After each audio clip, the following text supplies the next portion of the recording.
My two dads won't be seen tonight, so we can bring you a very special episode of The Gen X Files. Welcome to The Gen X Files. I'm Jim. I'm Adam. And today's show is all about K-9. Man, this movie and our next movie, Turner and Hooch, they came out within like 3 months of each other. Yeah. I don't know which one was put into production first. Kind of feel like it was probably Turner and Hooch. Yeah. It was a little better written. It's the same with the volcanoes and the meteors, and there's always a dueling projects that pop up every few years.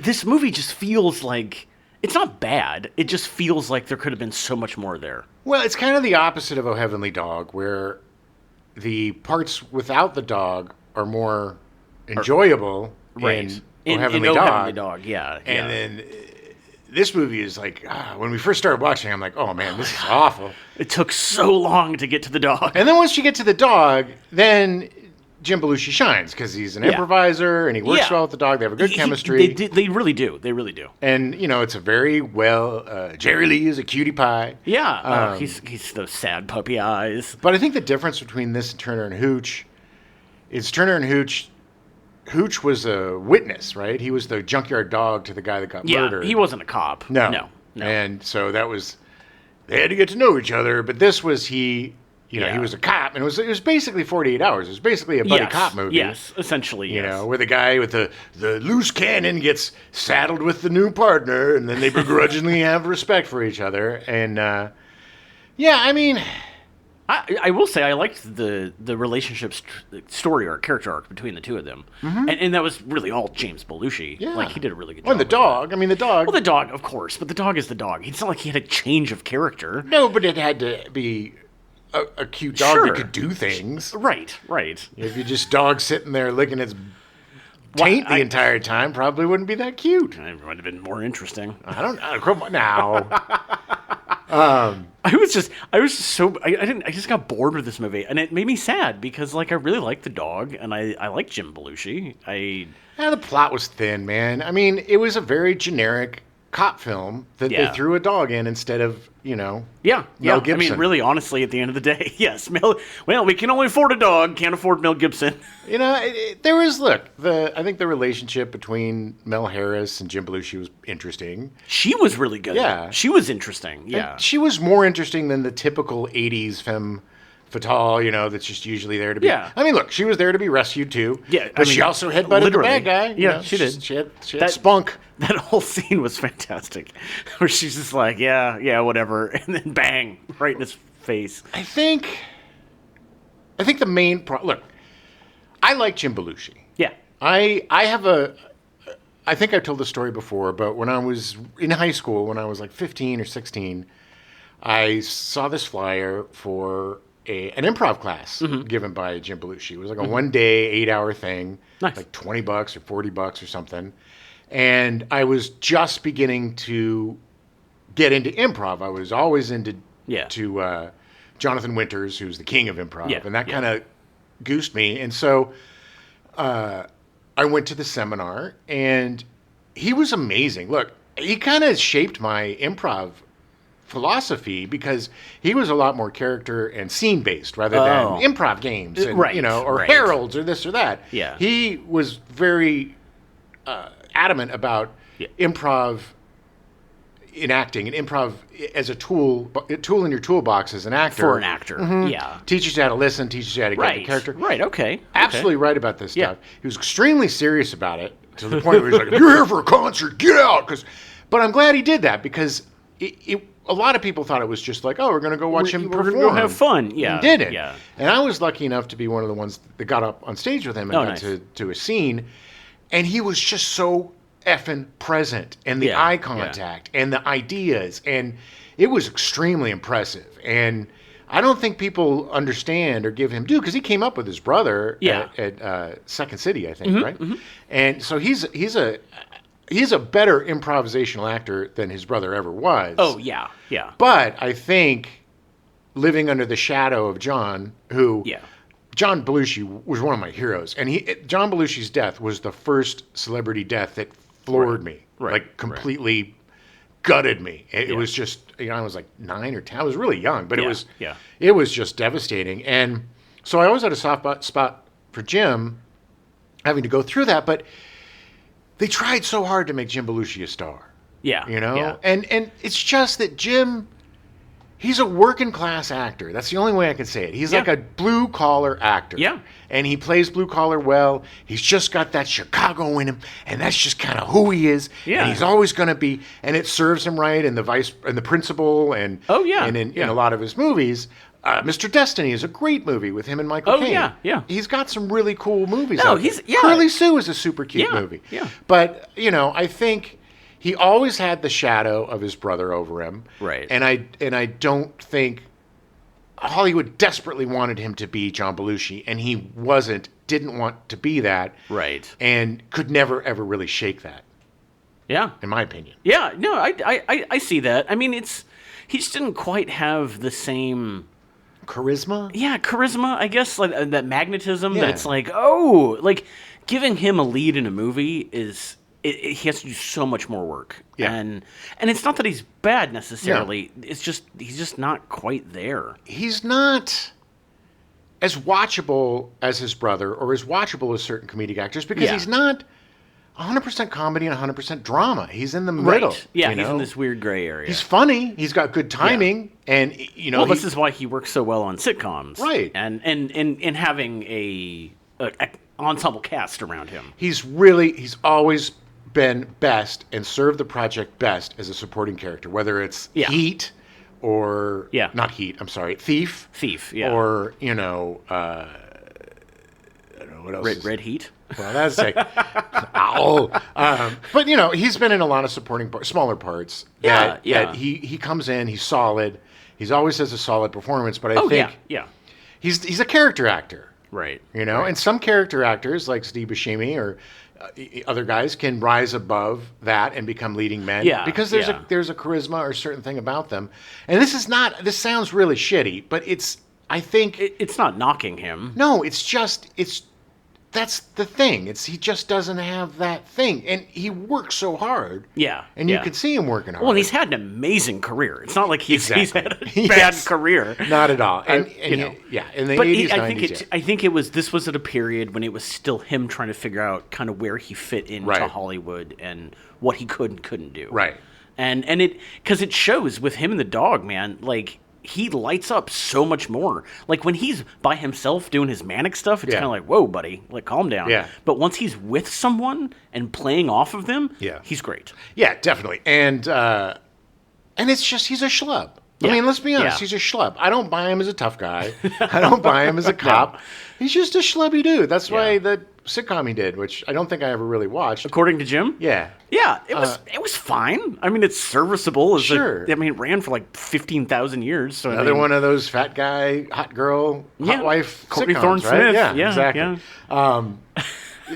Yeah. But no, I think it ran for like 9 years. But I mean, he did. I mean, he found his niche. He did it. Look, I think it's remarkable. I know this all sounds like me just dragging on him, and I'm really not. I honestly think it's remarkable how successful he was with all the things that were stacked against him. And oh yeah, I mean, any lesser person would not have had the career he's had. No, and I also love that he's pivoted and now he grows weed. Yeah. Yeah, and he's he acts sometimes, but like he's really focusing on growing the pot. He seems like a decent guy. Yeah, he does. He really does. And he's very serious. And the one thing I will say about him is he seems like a consummate professional. Yes, I would agree with that. I've never heard of his diva ways or him getting in the way of the set. I've always heard good. Like I said, I just see him as punching in and punching out at the factory. You know what I mean? He's just a blue collar guy. Yeah. All right. Well, let's get into it. Take yourself back to 1989. Yeah. March 24th, Exxon Valdez in Alaska's Prince William Sound, the Exxon Valdez spills 240,000 barrels of oil after running aground. That was the first real oil spill disaster that I remember. Oh, same. I mean, granted, I was like 10. Right. But I mean, yes, that was the only one that was like, holy... But people were losing their shit. And they should. I mean, it was horrible. Yeah. In fact, they still should, because technically, it still hasn't been totally cleaned up yet. Yeah. You know what? Dawn detergent doesn't fix everything, guys. Look, we tried to stick hundreds of thousands of gallons of Dawn detergent into the ocean, and it didn't do anything. No. Yeah. Just left little, like, smears on our glasses. April 14th, the U.S. government seizes the Irvine, California Lincoln Savings and Loan Association. Charles Keating, for whom the Keating Five were named, eventually goes to jail as part of the massive 1980s savings and loan crisis, which cost U.S. taxpayers nearly $200 million in bailouts and many people their life savings. Yeah, man, the Keating Five. There was a lot of these shitty financial scandals back then. Yeah. Like, a lot of them. Yeah. Bernie Madoff and Yeah. just people that were just scumbags stealing everybody's money. Yeah. I unfortunately hasn't changed at all. No, they just do it in very more sneaky and sophisticated And then ways. when they lose, they turn around and ask for bailouts. Yeah. And they get it. They do. Yeah. Politics! Politics! April 19th, a turret explodes in the U.S. battleship USS Iowa, killing 47 crew members. That's horrible. And even more horrible, at first they said a turret exploded. A turret exploded, and it killed 47 crew members. A really big turd. But that's horrible. A turret. That's big. I mean, those things are huge. 47 crew members. That's man. a lot. That is horrifying. The USS Iowa is now down in Long Beach, moored down in Long Beach. Oh, wow. It's got to be one of the higher... It's got to be one of the higher military casualties during peacetime, I would think. Yeah, I think so. God, I'm not can sure you where it imagine? was when it happened, but that's awful. It's like they were probably just running drills. Yeah. And it was like, it exploded, and that's it. God. Ugh, terrible. April 28th, K-9 is released in theaters. Just cheer everybody up. So this is going to be interesting because there is very, very little information about K-9 on the internet. What, you don't think people are desperate to hear about K-9? And surprisingly, there's no books written about K-9 as well. Really? No, there's not. There was no behind-the-scenes video. There was pretty much nothing, so I cobbled together everything I could. It's almost like this was the most generic movie that a studio put out, and no one remembers it being made. Yeah. Probably people are like, "K, what?" Someone at Universal found out that Turner and Hooch was being made, so they reached into a drawer, grabbed the first dog movie script they could, and yelled, "Make this!" Yeah. So K-9 was written by Steven Seagal and Scott Myers. Not Steven Seagal. No, Steven Seagal. Okay. And not Bugsy Siegel, because he'd be dead by now. Right. Yeah. This was the first script the duo had produced. The only other credit Steven Seagal has is a 2002 TV movie called Guilty Hearts, starring Treat Williams and Marcia Gay Harden. I saw it. Seriously? I did. I swear to God. Wow. I loved. After this is weird, but after Miller's Crossing, I had a huge Marcia Gay Harden phase. Oh, really? Whatever she was in, I would watch because I loved her performance in that, and and I also was a big fan of Treat Williams. Yeah, I mean they're both great. I've never heard of this. So I have no idea. I think I just kind of stumbled upon it. Yeah. Sometime drunkenly in the 80s, 90s. Scott Myers had a little more success writing an episode of the TV show Zorro in 1990. Okay. The feature film Alaska, released in 1986, starring Thora Birch and Vincent Kartheiser, trying to find their missing father, but finding a polar bear cub instead. Now, I remember this. Vincent Kartheiser is from Mad Men, right? Yes. I keep forgetting he was a child actor. He was. Because he was also, it's stupid too, but he was also Angel's son. Angel? Mm-hmm. Oh, okay. So he was a child actor. He was like in his teens then, I think. Yeah. But so he was working in the 90s, huh? Yeah. I mean, I don't know how, he had to have been probably 13 or 14 when he did this. Maybe a little younger. Yeah. But, yeah. Now I kind of want to see it again. You really shouldn't. It looked terrible. Scott Myers also wrote Trojan War in 1997, starring Will Friedle, Jennifer Love Hewitt, and Marley Shelton. That was something about USC, wasn't it? No, I mean, I think they might have been in college there, but the deal was that Will Friedle was in love with Marley Shelton, and Jennifer Love Hewitt was his best friend, but she was in love with him, and it was a whole, it's having in 1987 having a huge crush on Jennifer Love Hewitt. I couldn't watch this movie because it was unbelievable to me that I'd be more into Marley Shelton. Hey, Marley Shelton's gorgeous. She's fine. She just wasn't Jennifer Love Hewitt at the time. Well, to you, yeah, that's how it works. She's really short. She is. She makes bad TV. K-9 was directed by Rod Daniel. Daniel started a career in the television industry as a director and producer for WKRP in Cincinnati. WKRP in Cincinnati. Harmony. Nice, yeah. Harmony. I love that show. It's such a great show. I love it. It had the absolute best Thanksgiving episode of any show ever in the history of television. Yes. Thinking Turkeys Could Fly. Yes. It is like it is like the Hindenburg. Oh yeah. Oh my God! If you have not, Google Thanksgiving WKRP Turkey Drop. Yeah, you will watch the clips. It's funny. Watch the clips on the YouTube. Watch the show. It's amazing. It's a great show. We definitely the 80s, 70s and 80s had the best Thanksgiving episodes. Oh yeah. Like the Cheers Thanksgiving episode is phenomenal. With the food fight. Like Roseanne had great Thanksgiving episodes. Like they were always fun. Anyway. Daniel continued to work on shows like Magnum P.I. and Newhart until he eventually grew restless with television following the failure of a sitcom he had worked on and chose to make the leap into feature films. The show that failed was The Duck Factory in 1984, starring Jim Carrey, which is available to watch on YouTube. Yeah, what is that about? They were animators. Yeah. And I want to say, I don't know if Jim Carrey was doing voices or, because they would have... I know this is the only time that Don Messick, who did Scooby-Doo, the only time he ever appeared in person on a show was on The Duck Factory. Interesting.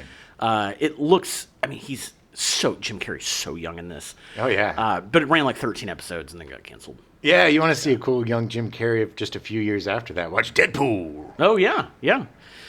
Daniel opined that... On television, there's some really good writing, but not much. Television is just a machine, a sausage machine. If you really want to do some quality work, you just don't have time. Funny how much that's changed. Yes, exactly. It is completely the opposite now. You only have to do 8 to 10 episodes every 6 years. Yeah. So you have plenty of time. Plenty of time to get your writing to be as mediocre as possible. Yeah, come on. That's the thing, man. You've got 18 years to make 8 episodes and you put out crap. Come on. Yeah, yeah. Daniel changed his agent, something he described as... almost an impossible move. And told them he wanted to make a film. It's not that impossible to change your agents. No, I think it was the breaking from TV into film. Oh, yeah. Yep. The movie he ended up making was Teen Wolf. Okay, I Yeah, like it. with some good cred. He was hired after every other director interviewed by 20th Century Fox simply said the film was about a werewolf, while Daniel said it was about a father and a son. It's about a father and his son And their relationship. It really is. I mean, that's one of the things I remember most about that movie was his dad revealing himself to be a werewolf, and it's like, oh, they were in bonding time. Yeah. Yeah. I like Teen Wolf. Teen Wolf is a great movie. It would gross $80 million from a $1.4 million budget. Yeah, that's all Michael J. Fox. Yeah. Well, he was great. Oh, I mean, but he was a juggernaut back then, too. He was huge, yeah. His second film was Like Father, Like Son in 1987, starring Dudley Moore and Kirk Cameron in a father-son switcheroo. Double do switcheroo. It was another one of those movies. There were like 8 of them. Oh, I saw this. Yeah. Oh, no, I saw this too. I have a weird soft spot for double do switcheroo movies. I like them. Like Vice Versa with Judge Reinhold. And I don't remember. Wonder Years Kid. Yeah. Oh, yeah, that's right. Fred Savage, yeah. And then Freaky Friday. The Freaky Friday remake. And the new Freaky Friday remake, and then the new one they're going to do again. And then that one. The horror one that's Freaky Friday, that's also a remake, technically. Yeah, that was really funny with doing with Johnny Swingers as the... Johnny Swingers. What's that guy's name? Johnny Swingers, a.k.a. Vincent Vaughn. Is it Vincent? No, it's Vincent. Does he change it now? Yeah, no, well, it's definitely not Johnny Swingers. I think his career would have done a lot better if his name was Johnny Swingers. Really? Do you think he had a bad career? It's all right. What have you done for me lately, Vince? He's got a new show coming out on Apple TV. See, there you go. So, yes, you answered my question. Daniel would direct The Super, starring Joe Pesci in 1991. Oh, God. Jim's favorite comedy of all time. All right. This is back when they made these ridiculous effing movies where people would get sentenced. Ever since they had this thing where they would like do these movies, these fish out of water movies. Yeah, yeah. So Joe Pesci, hey, I have these buildings. I'm a real bad super. I'm gonna get you. I don't put any water in there. He was a slumlord. Yeah. So he's a slumlord. He has to live in his building, and then he has a change of heart. Yeah, he has to because he's literally immersed. This is pretty bad. Well, if more people did that, it'd probably be a better world. Well, they should. I mean, I like that kind of sentencing where they should make slumlords live in their slums. Right. I agree. And then the people that they've been slumming live in their mansions. There you go. Do a little switcheroo. Get a month of just living the high life. A month? Life. Oh, okay. All right. Well, that seems very extreme, but okay. Hey, slumlords deserve punishment, my friend. What's going to happen when I finally make my million, Jim? Well, am I going to have to go live in the slumlords? I'll be dead. The slums? So I won't know. Well, and I probably will be too. You'll be making your $1 million off of my life insurance policy. Yeah. Oh, okay. So he also directed, Rod Daniel also directed Beethoven Second in 1993, the sequel to the successful dog movie Beethoven. Yeah, often considered the best of the Beethovens. Oh, really? No, I don't know. Yeah, no, it's the first one is the best one. Not the 18 that followed it. He would return to TV directing in the 90s, and his last film he directed was the TV movie Home Alone 4 in 2002. Okay, that was awful. Yeah, that same year, Daniel was diagnosed with Parkinson's disease. Oh, no. Daniel died at his Chicago home from complications of Parkinson's on April 16th, 2016, at 73 years old. No. On my birthday. Well, way to go, Adam. You killed him. Yeah. Your birthday wish was, I hope the guy that made K-9? K-9 dies today. Wow. Well, That's you're the one who awful. made the wish. All right. I was like, dude, that's a harsh wish. That is. You sure you don't want to just, wish But for it's too late. I already blew the candles out. You blew him out, and you blew his candles out, too. It went really... It did. Yeah, okay. Well, those okay. So Jim Belushi was cast as Detective Michael Dooley, as they said his name constantly in the movie. Dooley. From 1977 to 1980, Belushi, like his older brother John, worked with the Second City in Chicago. John is 5 years older than Jim. Okay. Something I had to look up because I never knew. I thought they were closer in age than that. During this period, Belushi made his television debut in 1978's Who's Watching the Kids as Burt Gunkel. Okay. That's a perfect name for him. It was a sitcom from Gary Marshall about two young Las Vegas showgirls working and rooming together who each had a younger sibling living with them. It filmed 16 episodes but only aired 9. I remember this. I kind of do too. I don't know. He also had a small part in Brian De Palma's The Fury, starring Kirk Douglas, John Cassavetes, Amy Irving, Carrie Snodgrass, Charles Durning, and Andrew Stevens. Andrew Stevens. He was the director of the Terror Within Part 2, the film. Oh, really? Oh, nice. Okay. Worst movie ever made. Yeah. Watch it, dude. It is the worst movie ever made. All right. I mean, it's like you're going to agree with me. His first significant role was in Michael Mann's Thief in 1981. Great performance, great movie. Great movie with, oh my God, I can't think of his name, the lead guy. James Caan. Jimmy Caan. Good old Jimmy Caan. After his brother died in 1982, Jim would appear in seasons 9 and 10 between 83 and 85 on SNL.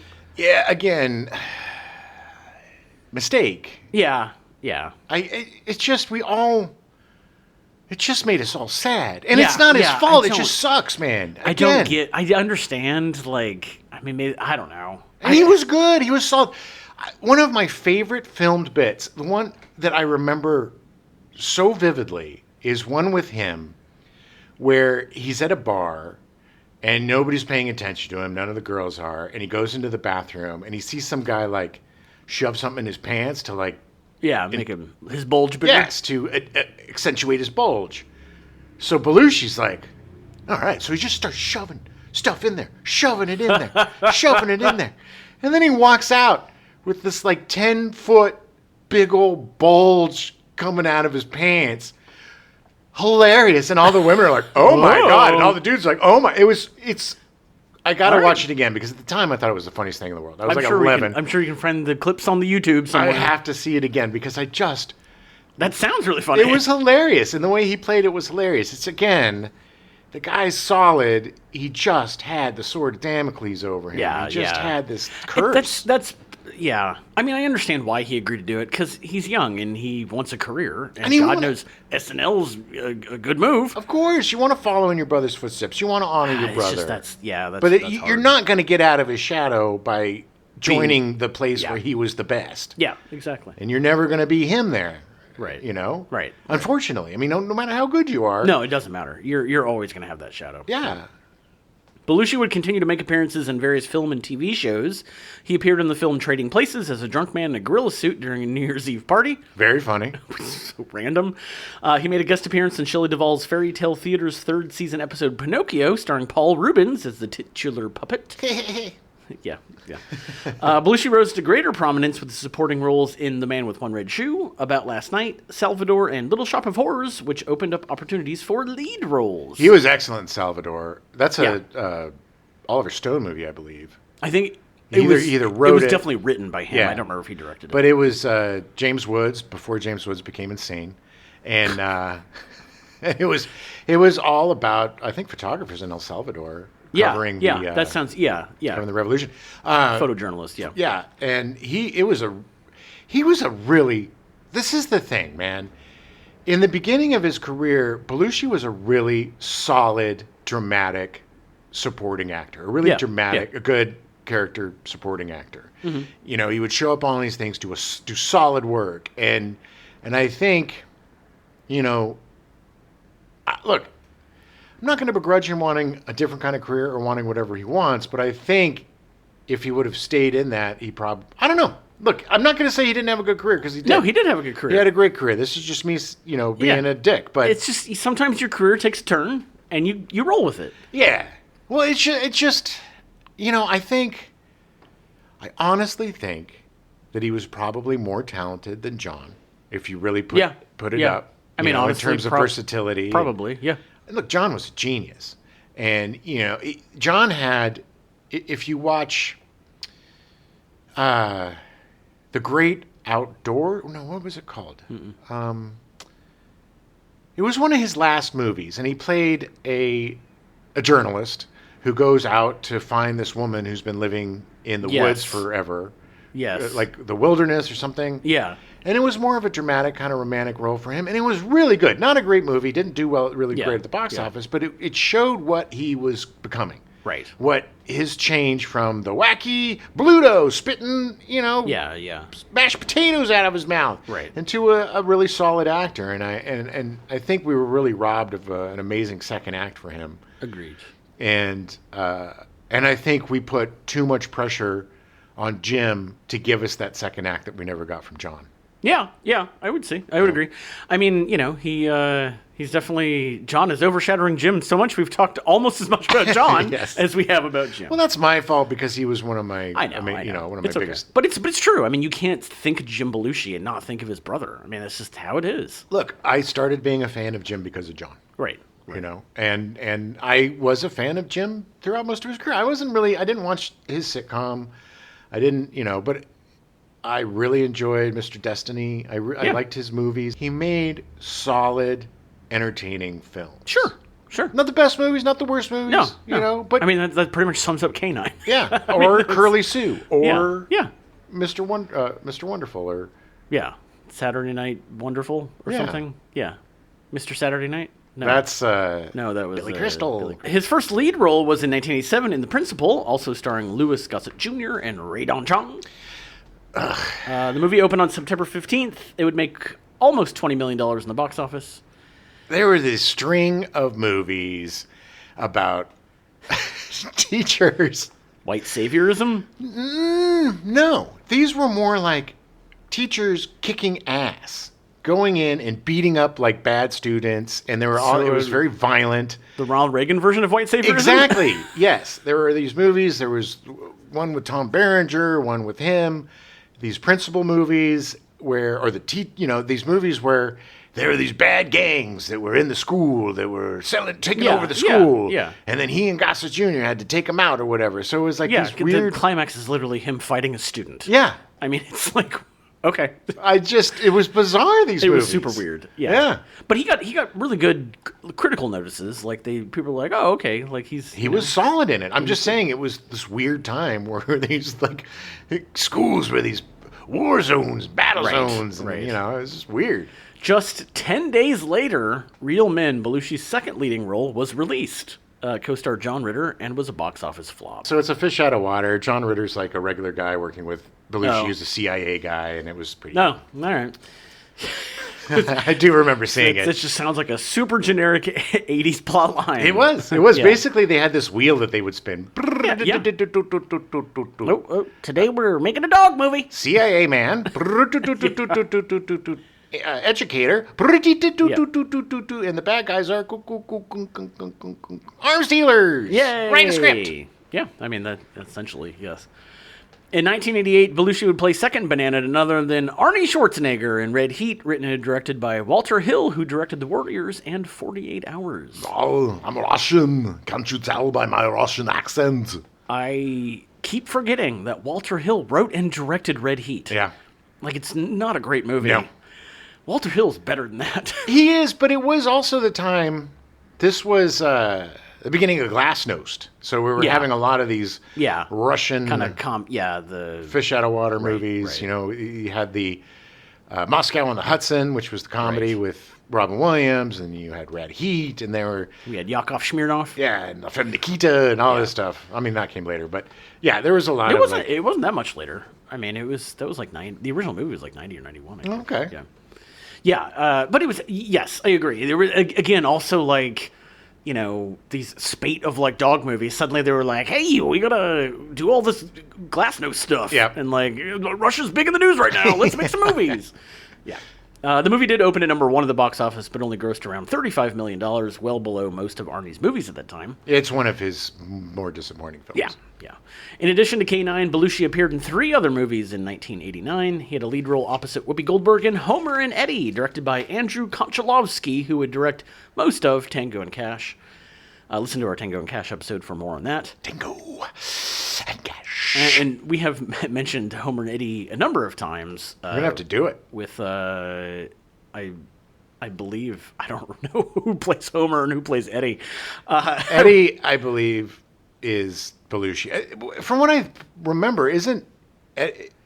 He's like a mentally deficient... Mentally challenged, or however you want to call it.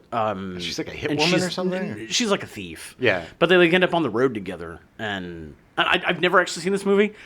We have mentioned it like 4 times. And well, it's like, we'll do a Whoopi Goldberg month, and we'll do that'll be some great Color ones. Purple and Homer and Eddie, and we'll do the Made in America, the one that she did with... Is that the one with Ted Danson? Yeah. Yeah. Or Jumpin' Jack Flash. Jumpin' Jack Flash. That's a good one. That is a good one. It is good. I love that movie. He had a small part as... I'll do the one with her and the dinosaur.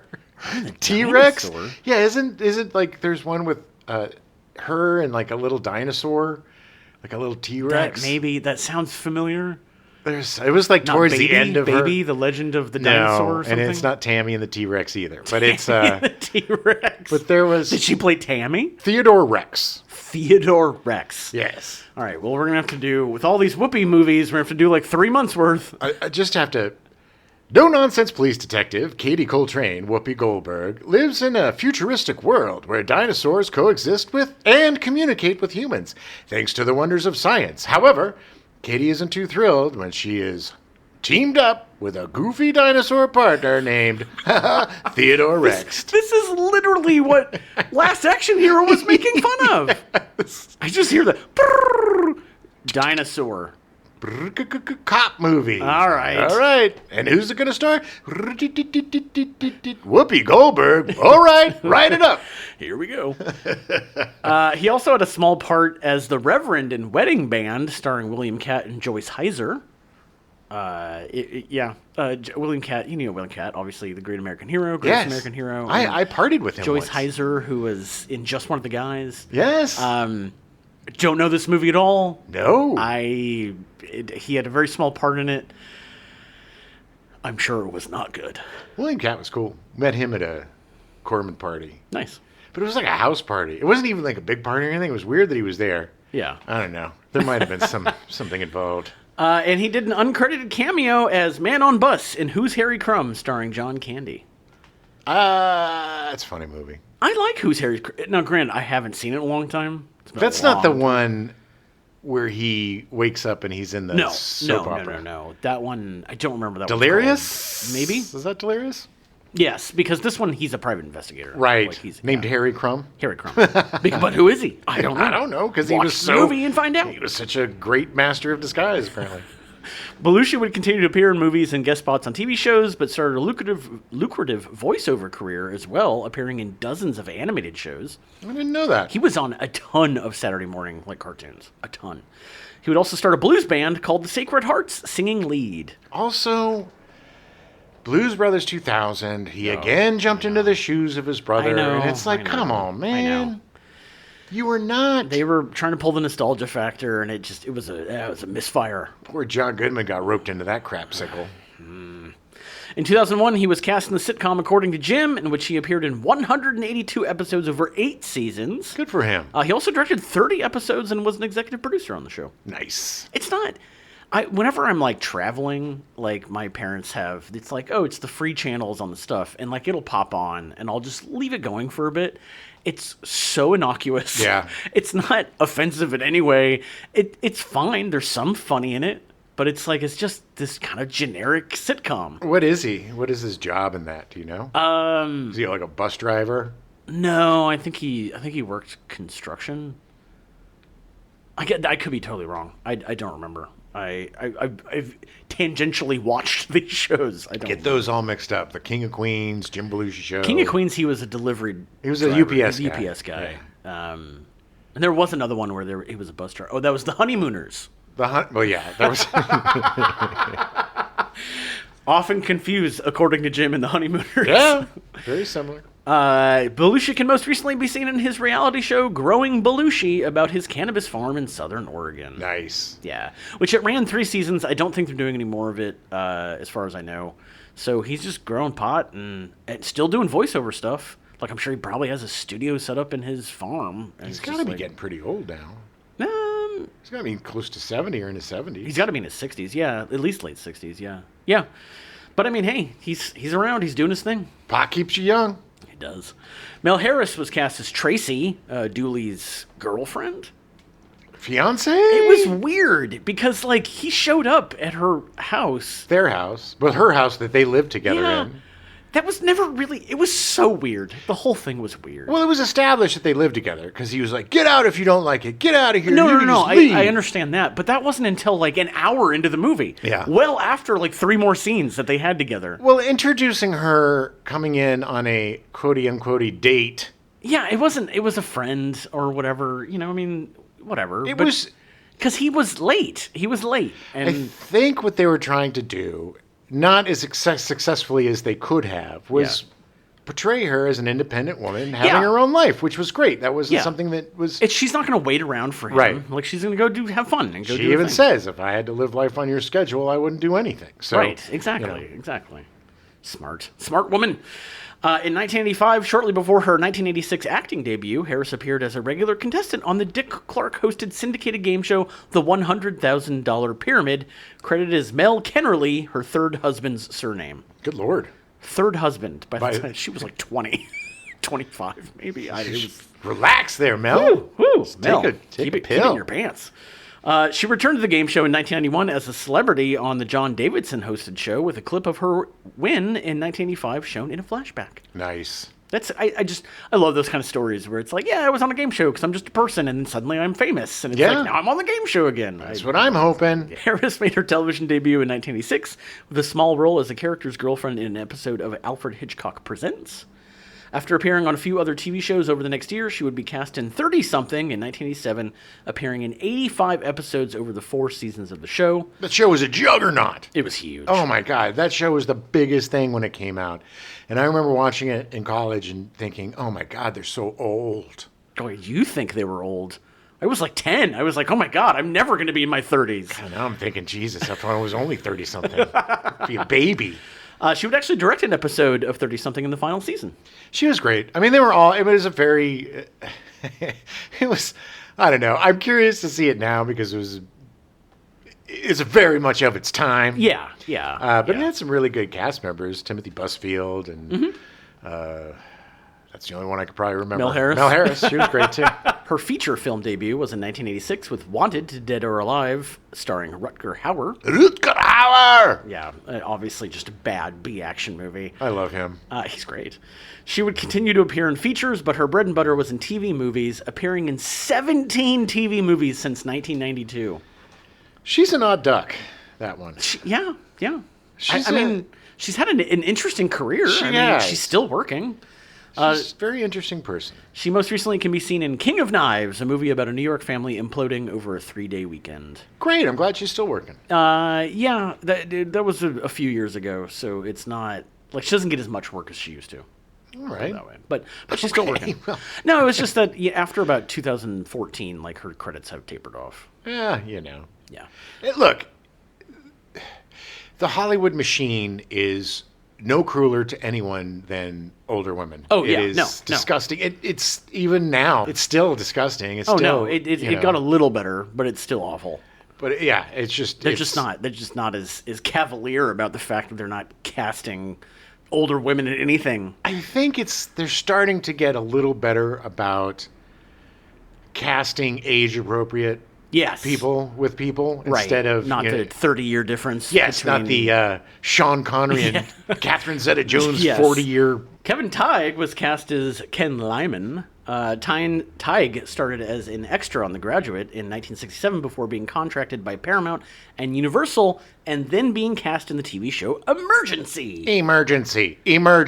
Oh God, I love that show so much. Yeah. Yes. He was excellent on it. I totally forgot that was him until I read your script, and then it just flooded back into me. Yeah. He's that guy. Like, his face is so... It's I don't want to say forgettable, but like it's one of those like you. It's generic. It's like generic, young and but old then the at second the you same see it, time. you're like, "What's that guy?" Yes. Like it's so weird. Yeah, and I mean, it's funny because he was a good guy. He was, I think, a paramedic in Emergency. Because it was a paramedics and the fire. Yeah. You know, there were firefighters and paramedics in it. I think he did crossovers with Adam 12. Yeah, the cop 12. show, which was kind of the brother show to Emergency. Yes, it was the cop side of Emergency. But one Adam 12.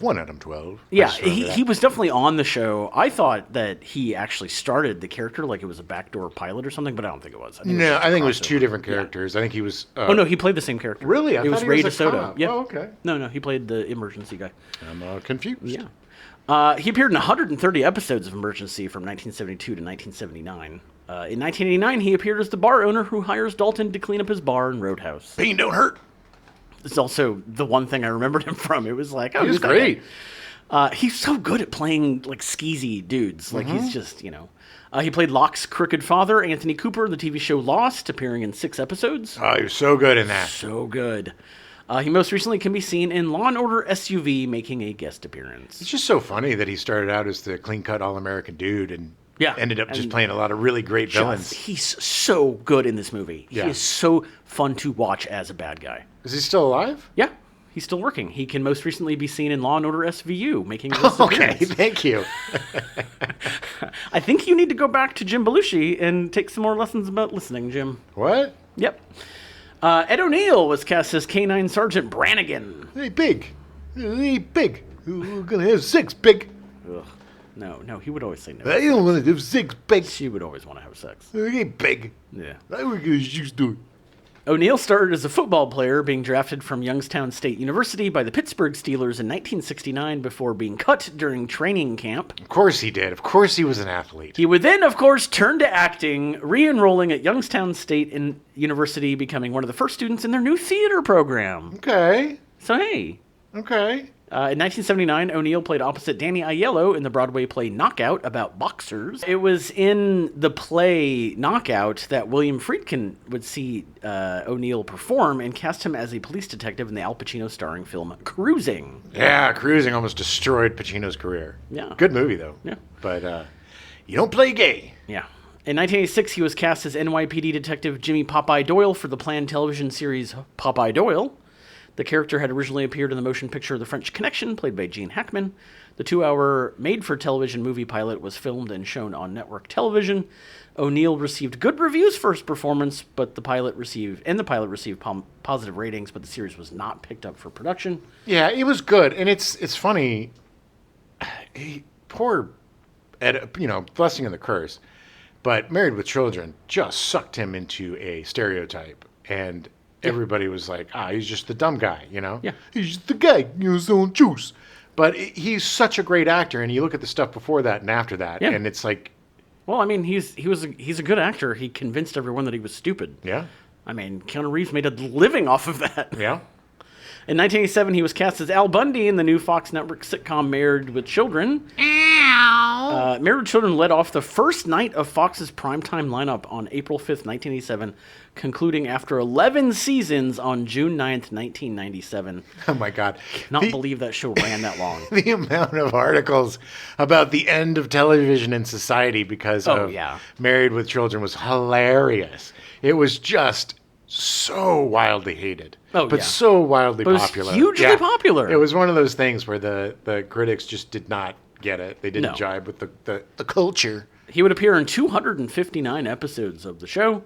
In 1989, along with K-9, he would also appear in Disorganized Crime, starring Fred Gwynne, Lou Diamond Phillips, Ruben Blades. I know, I like to say Blades. Okay.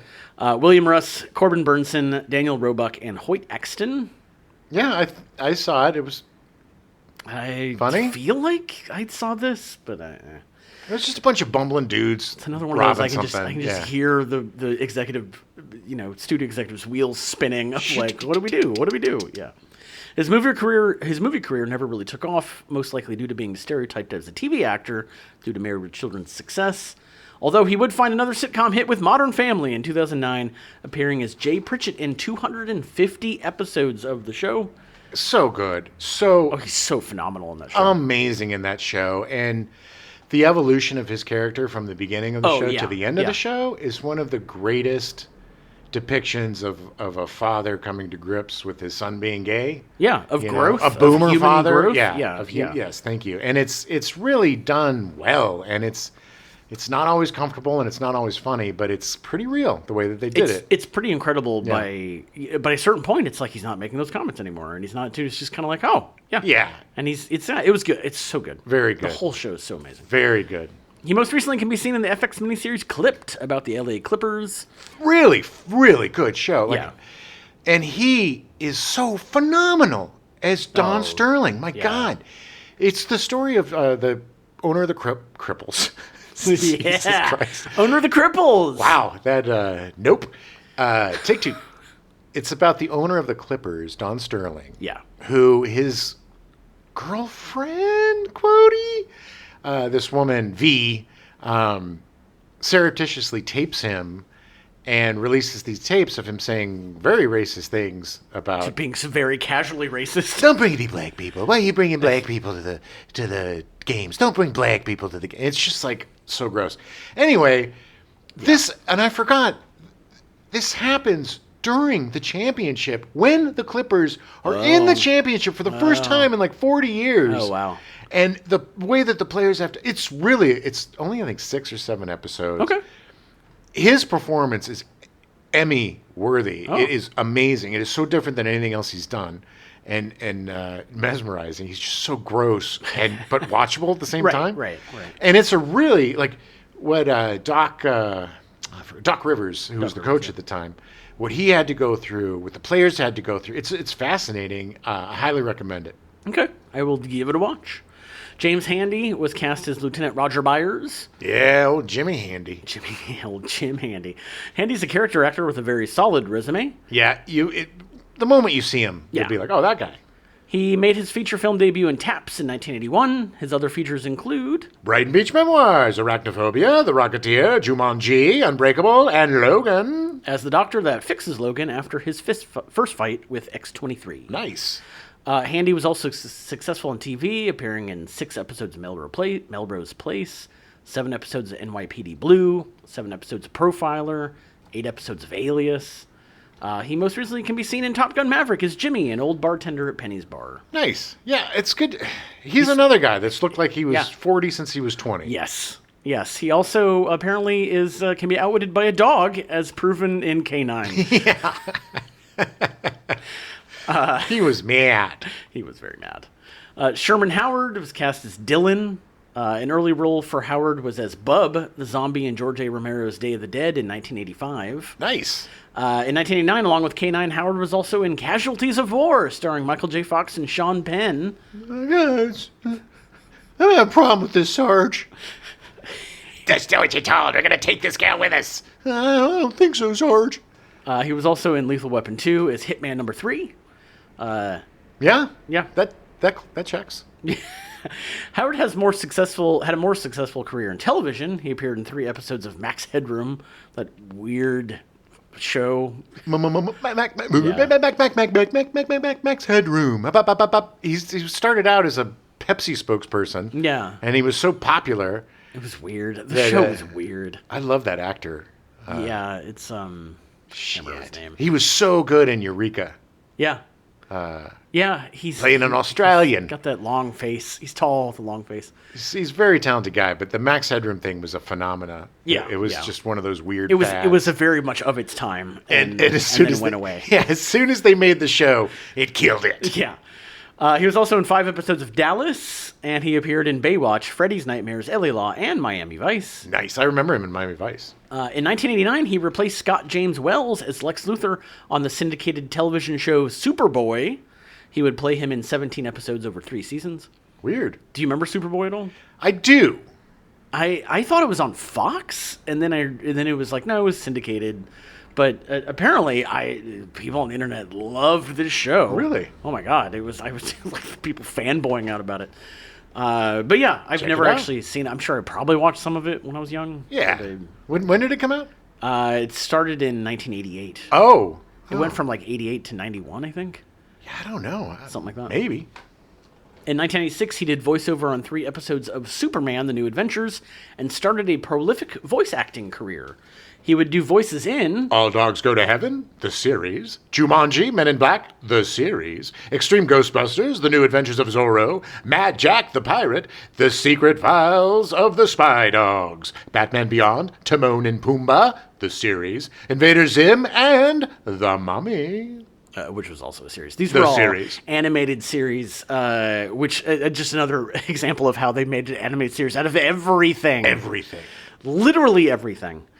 He also did voices for a number of video games. Jackson Daxter, The Precursor Legacy, Command and Conquer, Yuri's Revenge, Red Faction 2, Summoner 2, Command and Conquer Renegade, Devil May Cry 2, Jack 2, Daxter, Red Dead Redemption, and Star Wars The Old Republic. He can most recently be seen in an episode of Blue Bloods. He still does some on-screen acting. Oh, good. 90% of his work now is voiceover. Yeah, another guy you would recognize as soon as you saw him. Big burly dude. Daniel Davis was cast as Halstead. Davis is from Arkansas, is most well known for his posh English accent. Yeah. He used it for 145 episodes as Niles the Butler in The Nanny, which ran from 93 to 99. He also... Yeah, no. Nope. I do remember him from that show, though. I do, like too. the sitcoms or the episodes that I caught. But I just, man, the second she would start... Nope. Couldn't do it. I can't believe that show ran as long as it did. Everybody loved Fran Drescher and her weird laugh. That was when people... Look, man, you had her, you had Bobcat Goldthwait, you had... oh, shit. Yeah, but at least Bobcat Goldthwait wasn't like nails on a chalkboard. Well, what and about... he was really funny. And you had... but she was funny, too. You know what's really funny about her is you watch like Car Wash and movies that she was in before that. Yeah. It doesn't sound anything like that. Well, she doesn't sound like that now. It was all affectation. It was all a voice. It's like the lady who, very similar to Fran Drescher, the character from Friends that dates Chandler all the time. Oh, Janice. And it's like, Janice. Like, listening to her, she sounds like you and me. It's weird. No, it's called acting. I know. He actually originated the posh English accent in Star Trek The Next Generation, playing Professor Moriarty in 2 episodes. Yes, I totally remember him. Oh my God, and those 2 episodes were so good. Didn't he come to life in one? one? That was in the first one, because it was a hologram Takes thing. over the ship. Or the holodeck. But then the second episode, it's literally him figuring out how to get out and be real, and it is so good. Yeah, it's like so good. One of the first kind of AI. Yeah, he's just like, now I'm flesh, and I'm going to murder all of you. That's good. He's Except a good actor. Really good. Yeah, he's great. He would actually reprise the role in Picard. He did make an appearance in the show Picard. He did. He did. Which I still need to watch that. I enjoyed it. He used an American accent as the captain of the USS Enterprise in The Hunt for Red October in 1990. Yeah, they were hunting for that Red October. Yeah. When I was Russian. Yeah. Another one of those Glasnost movies. I will tell you, though, that was one of my favorite examples of how to get from Russian to English. They just kind of zoomed in. They're all speaking Russian, and they kind of zoomed in, and then they zoomed out, and they're like, "No, we're all speaking English." Yeah, that works. Whatever. I always like it when they acknowledge the fact that it's like, okay, obviously they're all speaking their own language. Yes. Yeah. He most recently can be seen in an episode of Elsbeth, the spinoff from The Good Fight, which was a spinoff of The Good Wife. Cotter Smith was cast as Gilliam. Smith is a stage actor with a long resume in TV, usually playing authority figures like lawyers and cops. His longest stint was 25 episodes of Equal Justice in 1991. He would make appearances on Hill Street Blues, Seen Elsewhere, Cagney and Lacey, Moonlighting, Hardcastle and McCormick, Murder, She Wrote, L.A. Law, Chicago Hope, Law and Order, Oz, Judging Amy, Alias, NCIS, Invasion, Person of Interest, The Americans, House of Cards, and the following. He was actually married to Mel Harris while making K-9. Interesting, and then broke them up. It did. He most recently can be seen... Well, it wasn't the movie. I think they were together for a little bit after that. He most recently can be seen in 3 episodes of The Code. Yeah. I think he's another one of those. Like, you see him. It's like, oh, yeah, that's the guy. That's the character actor. Yeah, they have a lot of really recognizable character actors in this film. They do. John Snyder was cast as Freddy. Snyder made his feature film debut as Gas Station Man in The Warriors. Warriors, come out and play. That same year, Snyder would start lending his voice to English dubs of Japanese animes. And this isn't John Snyder from The Dukes of Hazzard. No, spelled differently. Yes, just wanted everybody to know in case you started getting confused. No, very different. Some of the animes he did were The Castle of Cagliostro in 1979, Mobile Suit Gundam in 1981, Mobile Suit Gundam 3 Encounters in Space in 1983. I wonder why he wasn't in Mobile Suit Gundam 2. Maybe they just skipped it. I don't know. I heard he was a little bit of trouble on 1. Sure. But then they asked him back for the third one. Because he cleaned up his act. Yeah. He was eating a lot of apples. He also did Akira in 1988, Ghost in the Shell in 1985, and Cowboy Bebop the movie in 2001. Akira is a masterpiece. Oh, yeah. Brilliant. Ghost in the Shell is a masterpiece. I love Ghost in the Shell. And Cowboy Bebop is a masterpiece. Those are 3 of the greatest animes ever. He also did the English voice of Kitano, the teacher in Battle Royale in 2000, I love that movie so much. Okay. He did continue to act in features, including Sid and Nancy in 1986, Crocodile Dundee also in 86, Eraser in 96, and The Box in 2003. Snyder also made appearances in TV, including Miami Vice, Tales from the Dark Side, The Equalizer, Knight Rider, Simon and Simon, Wise Guy, Star Trek, The Next Generation, Quantum Leap, and Silk Stockings. He mostly just does English dubs for TV animes now. Great. I think he did some writing for them as well. But yeah, a lot of these guys, these character actors, it's like they get a little older and they're like, just do some voiceover. And they're good at it. Yeah. Well, I mean, that's because they're character actors. Yeah. Pruitt Taylor Vince was cast as Benny the Mule. Oh, I love him. Oh, he's so good. Vince made his film debut in Jim Jarmusch's Down by Law, but his scenes were edited out. That's such a good movie. Yeah, would have been better if he had kept in Pruitt Taylor Vince. Well, he popped him in his other movies. He did. Vince had prominent supporting roles in a number of major films, including a turn as a dim-witted Ku Klux Klan member in Mississippi Burning in 1988. Yeah, listen to our Mississippi Burning show. Yeah. Lee Bowers in JFK in 1991, and the main character's best friend in Nobody's Fool in 1994. Yeah. His first lead role was in James Mangold's independent film Heavy in 1995, playing a sweet, silent, overweight cook harboring a crush on a waitress played by Liv Tyler. Excellent film, man. Excellent. I don't think I've ever seen that. Oh. But I love Pruitt Taylor Vince. Yeah. I had noticed him because he does have a condition where his eyes dart back and forth. I forget what it's called. But I remember seeing him and being really intrigued. And then seeing Heavy and being like, oh my God, this guy's a genius. Yeah. Vince is a great character actor that has appeared in dozens of movies and TV shows. He most recently can be seen in The Lady in the Lake, which dropped in July on Apple TV+. I think he's also lost a lot of weight recently. I think he has. He'll also be seen in the upcoming Superman playing Jonathan Kent, written and directed by James Gunn. Awesome. That's incredible. Yeah. I never would have considered Pruitt Taylor Vince playing Jonathan Kent, but now I want to see that movie. Yeah, well, it's funny because he's probably in his early 60s now. Yeah, he's got to be. But I mean, I always think of him as the young kid. Yeah, he's this young guy, yeah. David Haskell was cast as the Doctor. Not David Hasselhoff. No. Haskell is best remembered for his performance in the 1970s in the New York off-Broadway musical theater production Godspell, and its subsequent film adaptation in 1973 in the dual roles of John the Baptist and Judas Iscariot. There is no other actor that looks like they are in Godspell more than David Haskell. He looks like a 70s musical theater weirdo. Yes, 100%. He appeared as a policeman in Seems Like Old Times in 1980. Yeah, back when they had hippie policemen. Yeah. He appeared in 175 episodes of the soap opera Santa Barbara between 85 and 86. All right. Unfortunately, David Haskell died on August 30th, 2000 of brain cancer at the age of 52. Oh. Too young. What a way to F go. you, brain cancer. Yeah, take that, Godspell. I do also want to point out that it has been an official record of us getting through a large number of actors before any of them have died. That's pretty impressive. Alan Blumenfeld was cast as the salesman. I love him so much. Oh, yeah. Blumenfeld has been acting since the age of 7 in his first grade and has appeared in primetime television shows such as Grey's Anatomy, Jag, Gilmore Girls, CSI, Crime Scene Investigation, Without a Trace, and A Judging Amy. He's also appeared in movies including War Games, Tin Men, Inner Space, The Ring, In Her Shoes, and Friday the 13th Part 6, Jason Lives.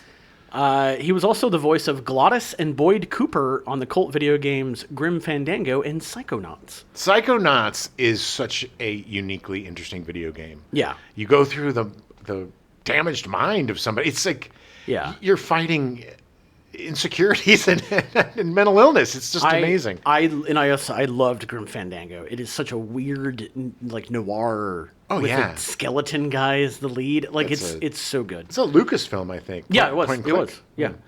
Blumenfeld has appeared in dozens of TV shows and movies. He can most recently be seen in 10 episodes of Good Trouble airing on Freeform. He is 100% that guy that you look at and go, oh, it's that guy. Oh, yeah. Yeah. William Sadler was cast as Don. Sadler has played some iconic characters in movies. He played the convict Haywood in The Shawshank Redemption. Yeah. Hey, Wood, would you do me? That was his joke. Yes, and they did. He's like, it's how he introduces them. He's like, hi, my name's Haywood. Hey, would you do me? Would you do me? He's literally, to me, William Sadler is Haywood. Because that was the first thing I remember him in, and like that imprinted on my memory so hard. Oh, yeah. Well, I think for me it was... Senator Vernon Trent in Hard to Kill? Yeah. No, it was the bad guy in Die Hard 2. Oh, when he was doing like the Tai Chi nude. Oh. Was that William Sadler? Mm-hmm. Oh. I'm pretty sure. Oh, no, you're right. Colonel Stewart in Die Hard 2. Yes. Yeah. You're right. He was also Death in Bill and Ted's Bogus Journey and Bill and Ted Face the Music. He's so good. Good. Such a good actor. He is so funny. So understatedly funny. But also can play badass. Yeah, yeah. You know, and can play dumb. He's just so versatile.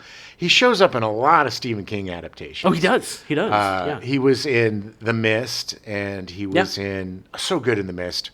Transubstantiation. Anyway, I love William Sadler, and whenever he shows up, I have never seen him give a bad performance. He's been in bad movies, but he's never given a bad performance. He makes everything he's been in better. Elevates it because he's just a consummate professional. He's had a recurring role in the remake of Hawaii Five-0. He'll also be seeing the upcoming adaptation of Stephen King's Salem's Lot, if they ever release the damn thing. Come on, damn it! I've never been more excited for a movie that we're probably never going to see. No.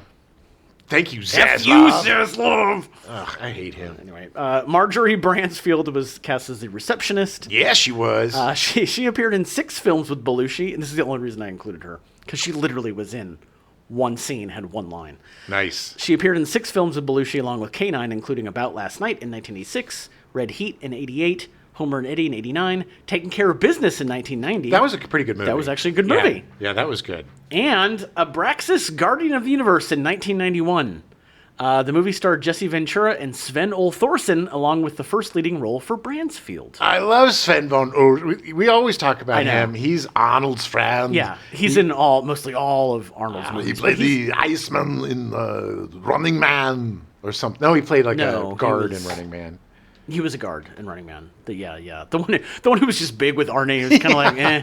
And he's like, yeah, you're right. I'm not going to mess with you. He's the guy, every time I see him, I'm just like, I want to drink a barrel of beer with him. Yes. He seems like such a nice guy. Like, magnetism. He has a look of devilishness in his eyes. He just looks like, I don't know. There's something about him that just draws me to him. So besides the fact that Abraxas Guard of the Universe has Jesse Ventura and Sven Ole Thorsen, Belushi reprised his role as Principal Latimer from his movie The Principal. What? In this movie, Abraxas Guardian of the Universe, the movie literally makes zero sense. I started playing it, and I couldn't bear the first 20 seconds. Like, I need to watch the whole thing because it's so... I went down a weird rabbit hole with this movie. Yeah? Man. It is so bizarre. It starts with voiceover from Jesse Ventura. It is so weird. That's literally the beginning. Excuse me, let me pause the movie. It just doesn't make any sense. And the fact that Belushi is playing the character from The Principal, a movie that came out 4 years ago, had nothing to do with this movie. You do weird things when you're in love. Yeah. Bransfield and Belushi would be married in 1990, but would divorce just 2 years later. Yeah, because of Abraxas. This was so bad. He's like, look, man, I'm putting you in all these movies, and they're pretty good, and you asked me to do this crap. Her last credit is an appearance on an episode of Murder One in 1996. Have no idea what's happened to her since then. Yeah, Jim Belushi, what'd you do to her? Where'd she go, Jim? Maybe she's buried up in somebody's pot farm. Uh-oh. If I wait 20 years and then grow pot over it, maybe they'll never notice that she's there. Hey, this tastes that sounds awful. This tastes like Belushi's ex-girlfriend. Jerry Levine was cast as Ernie. Jerry Levine. Jerry Levine's acting career started on Charles in Charge in 1984. Charles in charge of our days and our nights. At some point, we're going to cover Charles in Charge, because one thing people don't realize about that show is that the first season... They literally, after the first season ended, it went to syndication, and they recast the entire family. Oh, yeah. And when they brought it back, didn't explain it at all. No. It was literally Charles coming back from summer, and there's a different family in the house, and he just goes with it. Yeah, but they kept Willie Ames. Oh, my God, it was so weird. It was so weird. His first feature role was as Styles in Teen Wolf in 1985. Styles. You remember I love Styles. He's one of my favorite characters. Oh, this guy has been in everything. Yeah. He starred in the ensemble television drama The Bronx Zoo, which premiered as a mid-season replacement on NBC in 1987 and ran for 2 seasons. Other films include Iron Eagle in 1986 and Oliver Stone's Vietnam War feature Born on the 4th of July in 1989, starring Tom Cruise. Yeah, it was a very different role for him because he's usually just playing goofy. Yeah, like Styles. Like he's just that weird, goofy sidekick. Exactly, but he got a chance to show his chops in that. In 1999, Levine started television directing with 5 episodes of Boy Meets World and an episode of Chicago Hope. Both of the shows would end in 2000. Because of him? Yeah. He was like, this is stupid. We're not doing this anymore. He then went on to direct 12 episodes of Monk from 2002 to 2009. He also directed episodes of... The Twilight Zone, The District, Joan of Arcadia, Jonas, Life Unexpected, Raising Hope, Ringer, 90210, Everybody Hates Chris, Hawaii Five-0, and It's Always Sunny in Philadelphia. Yeah, he's still directing. Good for him. He's around directing. I mean, good. He made it. This whole movie is full of actors that do pivots and shifts and continue to work. That's the beauty of this business. Yeah. Once you get in, you can dance around everywhere you want as long as you aren't a jerk. Yeah. You could be a jerk if you're super talented, but, you know. Dan Castellaneta makes a cameo as a maitre d'. Oh! He's most well known for voicing Homer Simpson in the long-running animated sitcom The Simpsons. Yeah, Homer Simpson. That's really bad. It's really bad. He's appeared in 767 episodes of The Simpsons. Also voicing Grandpa Simpson and a billion other characters.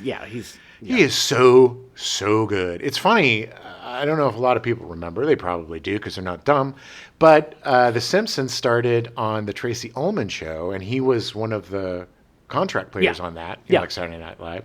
He was hilarious. It's always fun to see him in real life. Yeah. Because he's so much different. There's like a very slight tinge of Homer in his voice. But very slight. Yeah. Because he's very much up here when he talks. You know, it's more like this. I mean, the one scene he did, and this was really funny. Hilarious. Yeah. He's like, okay, you have to order something. There's a minimum, sir. There's a minimum, sir. Bring me a menu. Wendell Meldrum. It was like, you're blind? Yeah. You're blind? Yes. Since when? Since I came in. Okay. He was great. It was great. It was a great scene. Wendell Meldrum was cast as Pretty Girl. Yeah. Meldrum is best known for her roles as the low talker in the 1983 Seinfeld episode The Puffy Shirt. So great.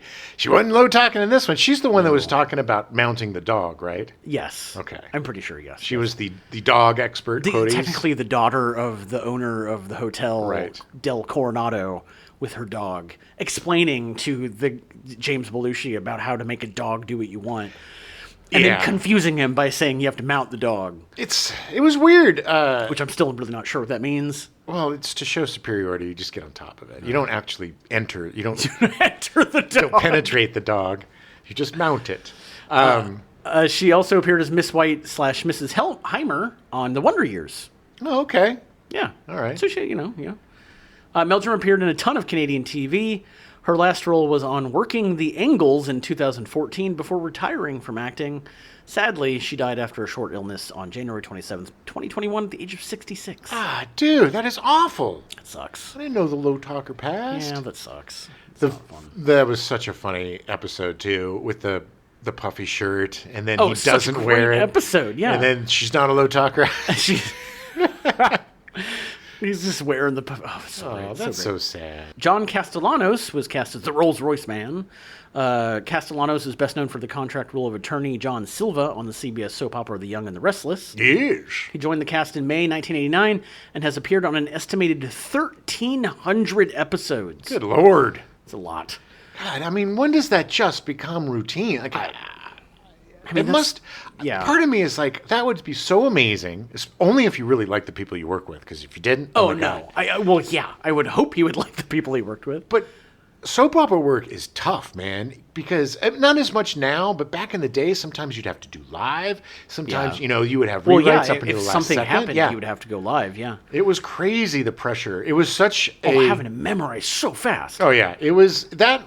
Was the proving ground of actors, especially New York actors. They would do soaps. Yeah. And that was kind of like your trial by fire in TV. Yeah, if you can do this, you can do anything. Yeah, so many actors started on soaps. Oh, yeah. Well, plus there was just a lot of soaps, and people want to get paid. Yep. Well, it was then... After the soaps, it was all the Law and Order shows. Yes. Where, every New York actor appeared on Law and Order at least once. Sometimes multiple times. It's multiple characters. That's my favorite. Castellanos has retired from acting since 2009, appearing in only one short in 2016, but is enjoying his retirement. So there are conflicting reports on who actually played Jerry Lee the dog. Yeah. Some people say it was Sylvester Stallone. Sylvester Stallone? Yeah, it was. Is it Sylvester's brother Sylvester? It's his dog, Adam. Oh, I'm sorry. I'm sorry. He called it Sylvester because he thought it would be too hubristic to call it Sylvester. Call him Sly, so he calls him Still. Yeah. Okay. He's Sylvester. He is credited as Jerry Lee in the movie, but it's general knowledge that a number of dogs played Jerry Lee. What? The main was a dog named Rando, a 3-year-old German Shepherd from West Germany. Might be my favorite dog name ever. Rando? Yeah. It's weird. It's very Rando. They spent 3 months training him in American commands. He could only listen to German commands, so they spent a bunch of time trying to get him to listen to American commands. Why? Why go? There's no German Shepherds in America you could train? Apparently not. This apparently made him difficult to work with, as per Jim Belushi. I didn't mean to make it sound like you shouldn't use other than American dogs. I'm just saying it seems like they overcomplicated it for themselves. It was probably just looking for the right look and the right, training. Sure. I mean, it was a very cute dog. Some sources claim that Jerry Lee was a real police dog and died in the line of duty a couple of years later. That sounds stupid. This is most likely untrue. That just sounds like a dumb urban legend. Yeah. He was sniffing out cocaine, man. He got shot by the cartel 86 times. And he was still alive, but he bit the guy right in his nards. Yeah. The movie was shot in and around San Diego. Sadly, the reviews were not great for the movie. Kevin Thomas of the LA Times praised the actors, but not the routine plot. Yeah, I was really excited because I grew up in San Diego County, and I always love seeing movies shot in San Diego because you get to see all the San Diego places. Yeah, exactly. And my mom and stepdad Paul got married at the Hotel Del. Oh, did they? It was beautiful. Nice. Yeah, beautiful ceremony. Del Coronado's gorgeous. Yeah. Gorgeous. It was a very nice weekend. Thomas wrote about the movie. It's enjoyable, thanks to not only its charismatic duo, but also the skilled comedy direction of Rod Daniel. Stephen Holden of the New York Times stated that it has no shred of credibility, yet contains cutesy, surefire dog tricks and a breezy pacing. Roger Ebert of the Chicago Sun-Times gave the film 2 stars. I mean, honestly, that's pretty accurate. I'd give it 3. I'd give it 2.5 to 3. Because if we're going on a 4-star, 2. Because it's middling. I mean, it's not bad, it's not good, it's just kind of there. No, but I did really enjoy the relationship with the dog. That gives me an extra half or a star. Okay. Because I really have to applaud Jim Belushi's. It's not easy working against a dog or working against something that's not talking back. And look, he and Tom Hanks did it both wonderfully. Chevy Chase not so much, but well, I mean, Chevy Chase was technically never with the dog. True that. I mean, he was the dog. He was the dog. That's fair. Just wait until we get to Top Dog. Then we can see who the real actor is. Does he turn into a dog on that? Or? No, he just acts with a dog. Okay. Oh yeah, that's going to be awful. But look, I think the plot is super generic. Any crime thing, it's like, corrupt guy selling drugs, big, Yeah. And it has all the it's like it took a chunk from every movie. Him walking into the dinner party is 100% Beverly Hills Cop. Him walking into the club. Yeah. Yeah. I mean, and going crazy and shooting and Yep. how many times his dually would be in jail. Yes. That's another thing about these movies of the time. We glorified police brutality and police corruption and police... Was it Freddie that he handcuffs to the car Yes! and then drives him onto the freeway? Yes, and then leaves him on the freeway. Oh. It's all I can think of because of being a crime junkie and also watching so much Law and Order SVU and whatever is like everything. Every case that he's on is going to be thrown out. Yeah. Every shred of evidence that he finds, there's no warrant, there's no writ, there's no probable cause. Well, but it didn't matter at the end because, spoiler, all the bad guys died. Oh, yeah? That's how you save the taxpayer money. Yeah. You get rid of them. It's not a good or a great movie. You're right. I'd give it a C. Yeah. That to me is 2 out of 4. It's 2.5 I give it a C plus, I guess. 2.5. Only because I feel like Jim Belushi was really trying. I kind of want to give him an attaboy. And also because they did a very different take with the girlfriend, which was pretty different for the time. She was good. I mean, it was nice for her to just be like, okay. Kevin Teige did a great job as the villain. So good. There's some bright spots in there. We had fun watching it. That's true. And the end touched me, when he gets shot and he's trying to save him. Yeah. I do think that his speech at the end when he thought he was dead was lacking any emotion. Yeah, it was very weird. It felt very much like Jim Belushi was like, I'm over this. Riffing, yeah. He's just waiting to get home. Yeah. Get home to his weed. But I'm just kidding. It's a typical Jim Belushi movie, honestly. Yeah. Jim had some standouts. I would say it's definitely in the middle of for Jim Belushi movies. Right, which there's is most other of his movies that are better. But to me, there's other movies that are way more fun. Agreed. The thing about Jim Belushi is he's just kind of there, man. I know. And it's not his fault. And he does it well. I mean, he was entertaining to watch. Jim Belushi is an extremely talented guy who's just saddled with so much effing baggage. Yeah. And is just, he should have stayed. I've had 18 different recommendations for him that are stupid because it doesn't honestly, matter. his career was fine. He's had a great career. He shouldn't have done anything except for what he did. He did, yeah. But unfortunately, I just don't think. I think he's always been boxing against a shadow, and it's just crazy. After 40 years, there's still that shadow, Yeah.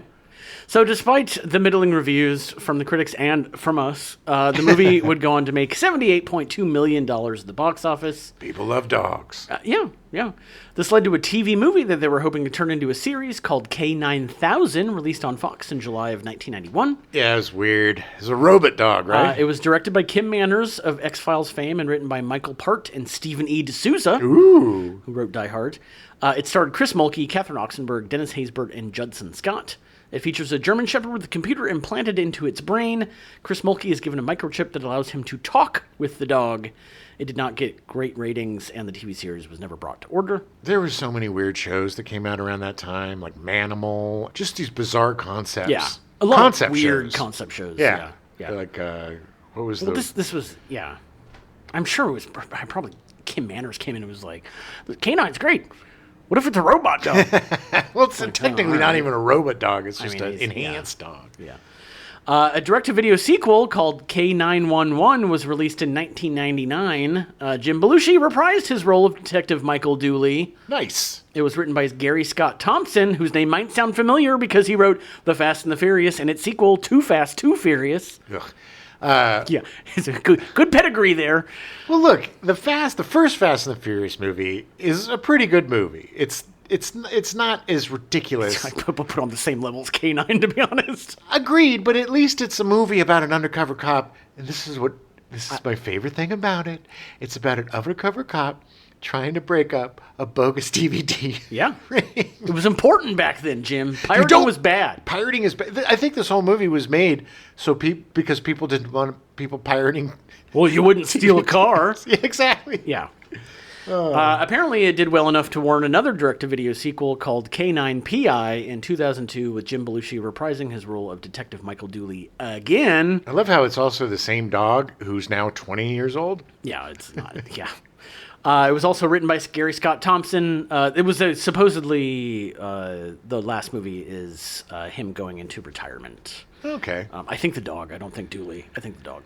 Whatever. But hey, man, we got a trilogy of K-9 movies. I'm curious. We got 2 more to watch. Yeah, we do. And I don't know. I think I've seen 911. I don't think I saw the PI one.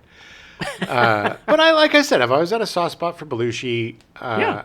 I think he's a solid working man's actor. I just feel like he's been an underdog his whole life. Yeah. I agree. And I just think it's kind of unfair.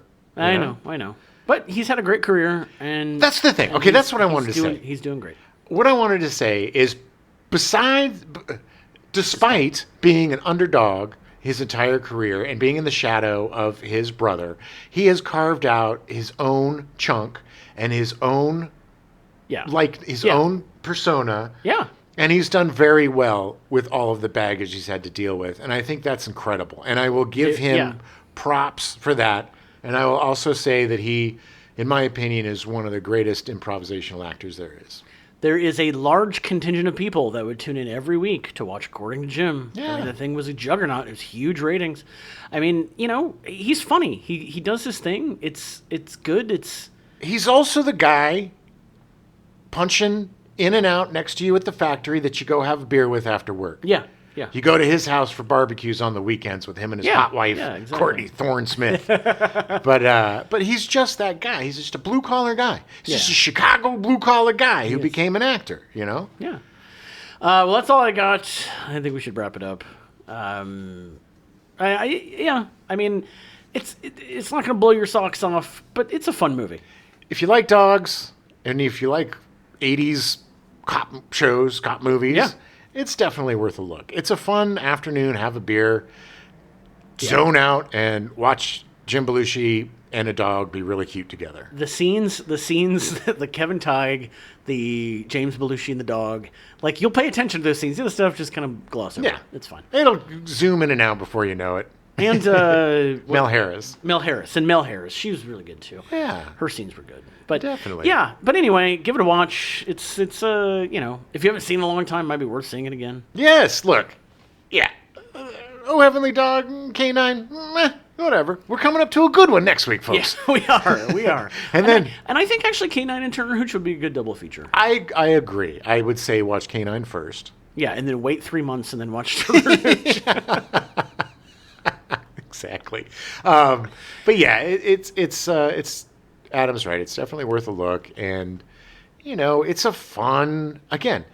These movies in the 80s, it's really fun to kind of just see the time capsule of where we were, the attitudes, and just how things... Man, if I could pull off a suit the way James Belushi did in this movie, that linen kind of weird suit that gets wet all the time. Such a schlub. He's able to run around so quickly. Oh, yeah. In it. It's like, okay. He is the personification of schlub. He's a schlub. Yeah. And that's not an insult. No. Playing a lovable Columbo was a schlub. Yeah, Columbo's a schlub. It's like... It's tough to be a schlub and to be a star, and you gotta give him credit for being one of the most successful schlubs in the business. We'll be back next week with Turn Hooch. Super excited about that. Yeah, baby. It's dogging dogs. He had a lot. His move. Blah, blah, blah.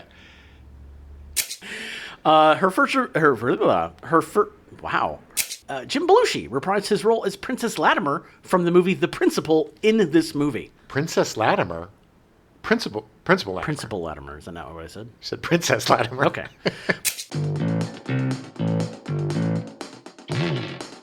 We now return to your regularly scheduled program, Quantum Leap, already in progress.